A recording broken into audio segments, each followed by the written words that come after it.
Hey everyone. Okay, so it's been 3.5 weeks since I buzzed my hair, and I thought I'd get on here and talk about how it's going. First of all, yes, I'm in my car. Yes, I do not have a wig on. And yes, I have gone somewhere with my hair buzzed like this. To be fair, two things.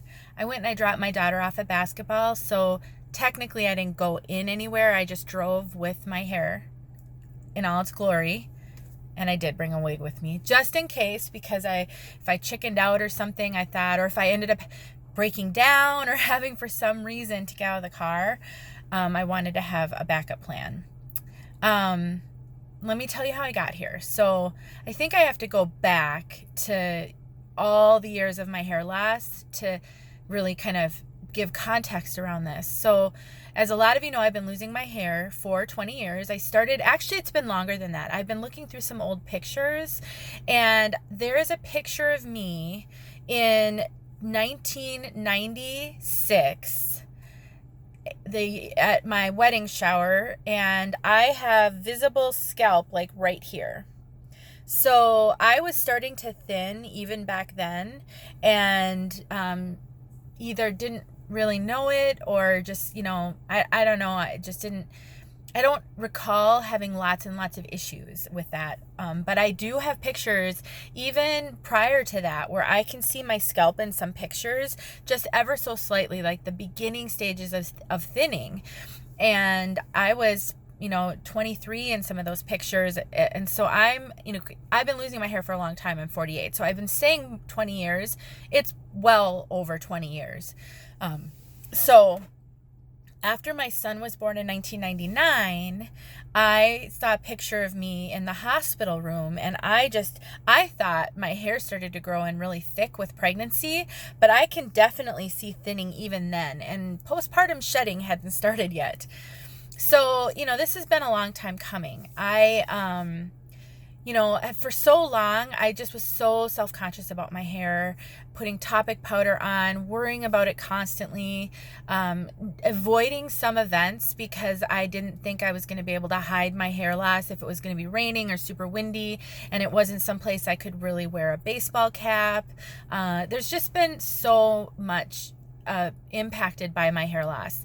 I like to say that I've handled it really well, and I haven't let it get me too down, not like some of my sisters that I've seen. I mean, I've seen women talk about that they lost their whole identity with their hair loss, and I've even seen some women post that they considered killing themselves because of it. And while I'm not placing any judgments on anyone, and this is such a personal journey, I never got that down about it, but I definitely did.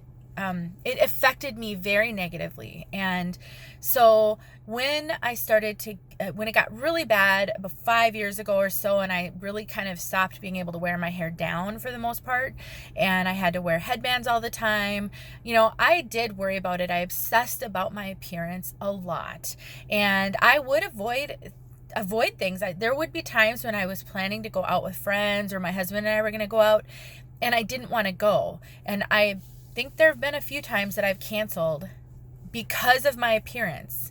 And hair loss is only a part of that. And so I do want to do some videos on some other issues that I have with my appearance. But for now, I'm sticking to the hair loss today. But I have issues with my weight. I mean, there's so many things that I could talk about. And I know you guys can relate. Anyway, I don't want to digress too much here. So with the hair loss, it's really impacted my life a lot. I've just found ways to deal with it, or I've just powered through it, but it hasn't been easy.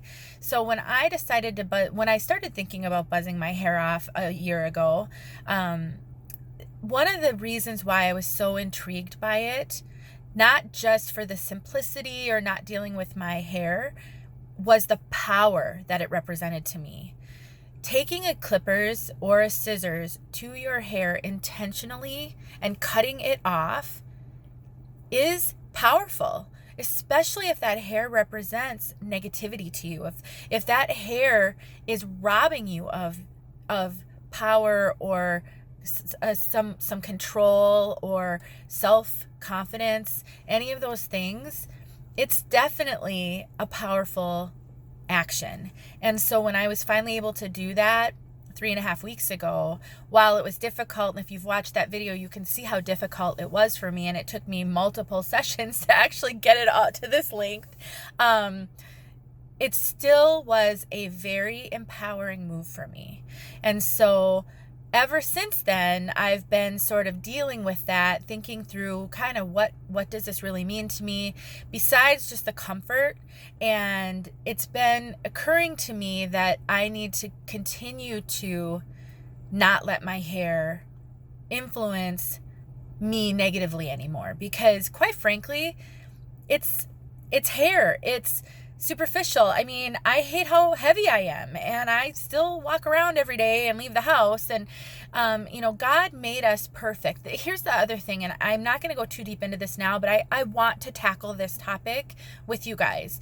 God does not make mistakes. God makes us in his image, and he doesn't make mistakes. So when we get down on ourselves, when we hate ourselves, when we have such terrible self-image that it impacts our ability to live for him, to live joyfully, that's a problem. And I don't know quite how to put my thoughts into words on this, but this is something I've been thinking a lot about. So stay tuned for more on that. But, for my hair to impact me in a way that I lose sight of the glory of God for his creation, that bothers me a lot. So, I have more work to do there. But as far as today goes and why I'm here, the last week or so, I've been just so tempted to see if I could leave the house without a wig on.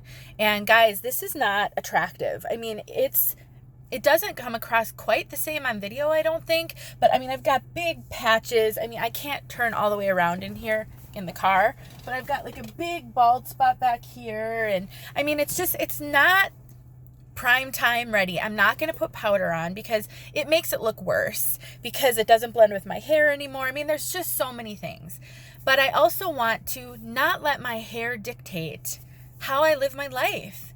And so today, when I was about to leave and take my daughter to basketball, it's 10 o'clock in the morning, and I got this idea that I would just not put a wig on and just take her. And so, I didn't have to go in anywhere. I did have to get out of the car because I let her drive. She's about to take her driver's test in a month, so I'm trying to let her drive every time we are in the car together. So I actually had to get out of the car at the school and walk around and get in the car. That was a little nerve-wracking. I did bring a wig with me just in case, but I didn't put it on. And this for me is yet one more step toward not letting my hair loss control me. I choose to wear wigs, and I will choose to wear wigs. I'm not going to be someone who suddenly walks around with my hair like this all the time, but that is a choice. I want to have choices here. I don't want to feel like I'm a slave to my hair loss if I don't have a wig, or if I can't wear a wig, or worry about calling 911 if something bad happens and having the paramedics see me without a wig. I mean, that's a very real fear for some of you. I've seen people post, some of your biggest fears are that someone will see you without a wig. I understand that. I totally understand that. And I don't want my hair loss to have that kind of power over me anymore. No more. I'm not there yet. I'm really not there yet. But this was one step toward that freedom, because again, God made me with all of my flaws, and I cannot give him the glory for this creation if I am disgusted by it, or if I don't like it. That is not in line with my beliefs. And I do it all the time. I do it with my hair. I do it with my body image. I do it with my autoimmune diseases, which make me feel so miserable sometimes. I do it with my anxiety, which I'd like also to talk about in a video. I need to start focusing on God and the creation that is glorious that he made, and that includes me and all of this stuff. So anyway, Oh, I didn't know that I had that in me. Guys, I've been thinking about this a lot. And every time I see you guys post on social media and your fear comes through your posts, my heart goes out to you because I feel that fear. I feel that fear deep inside me. When you respond to my videos, especially my buzzing hair video, and some of you were just, I can feel the pain in your heart that you want to do it, but you're not sure you can do it. And you're worried about the implications, and you're worried about grieving your hair loss all over again, because I said that kind of happened to me. My heart goes out to you. I am not telling you that my journey should be your journey. I am not telling you that you should buzz your hair and then you should go out in public. Please don't hear me say that. I am just sharing my experience and my journey because it's very similar, and we're going through this together. And it's so helpful to hear someone else articulate what they're experiencing. That's why support groups are so valuable, because when others can come together around a similar struggle, it does make it easier. It does. And so that's why I want to continue to get on here, you guys, every time I experience something new or some new growth, or just to share what I'm dealing with and how I'm battling with this. So that's just what I came on here. I'm about to go home now, and I wanted to pull over real quick and just have this conversation with you guys. So one step toward this hair loss no longer controlling me completely.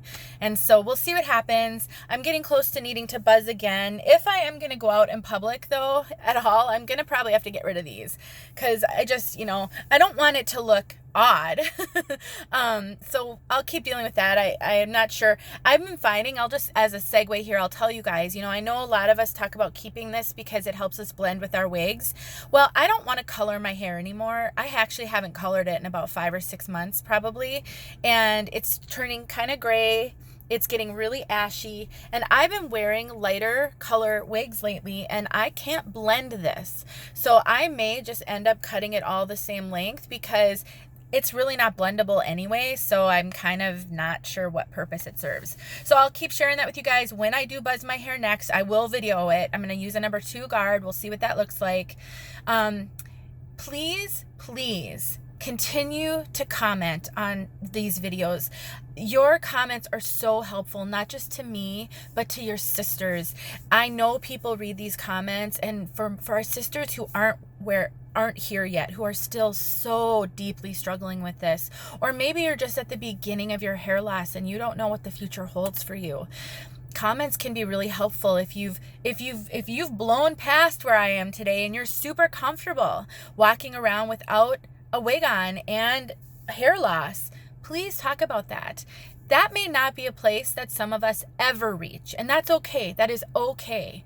I personally want to get to a point where I am not afraid of anything about me physically, because again, I am God's child and his creation. And there's something I would love to start doing videos on some clothing that I've been buying, because I am a plus size girl, very apple shaped, very top heavy, and I found some super cute shirts and things, and I'd love to share them. I'm not comfortable enough yet getting on a video full body. So there's another hurdle I have to overcome, but let me work on the hair loss hurdle first, because I'm further down that path. Anyway, so share, comment, let me know what else you'd like to see, if I can talk about something else when it comes to hair loss. I'm only going to talk about things I have experience with, but maybe someone else will read your comment and they'll do a video on it. I have a lot of sisters who make videos, who watch my videos, because we're sort of a small, tight community. And so someone else may have an experience with their hair loss that I don't have, and then they can share that on their channel. Thanks for watching, you guys. I appreciate you so much. I cannot tell you. You guys are so awesome and so supportive, and I pray for my sisters every single day. And so I will continue to do that, and I just hope that we can continue to grow together and to go through this together. All right, guys, have a really good day, and I will talk to you soon.